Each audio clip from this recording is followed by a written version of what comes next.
നമസ്കാരം ഫ്രണ്ട്സ്, ഒരുപാട് ദിവസങ്ങൾക്ക് ശേഷം വീണ്ടും ഒരു വീഡിയോയുമായി വന്നിരിക്കുകയാണ്.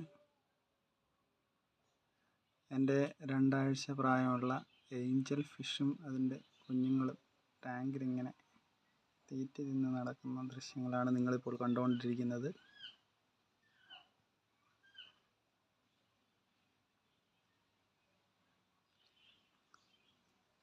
ശരിക്ക് കാണാൻ പറ്റുമോ എന്നറിയില്ല,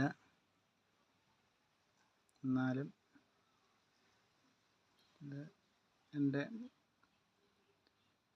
ബ്ലാക്ക് മാർബിളിൻ്റെ കുഞ്ഞുങ്ങളാണ്. ഈ പേരൻസിനെയും ഞാൻ ഇവിടെ തന്നെ വിരിയിച്ച് ഉണ്ടാക്കിയ പേരൻസാണ്. ഒരു ടാങ്കിൻ്റെ അകത്ത് തന്നെ ഒരുപാട് മത്സ്യങ്ങളെ ബ്രീഡ് ചെയ്യുന്നത് വലിയ പാടുള്ള കാര്യം.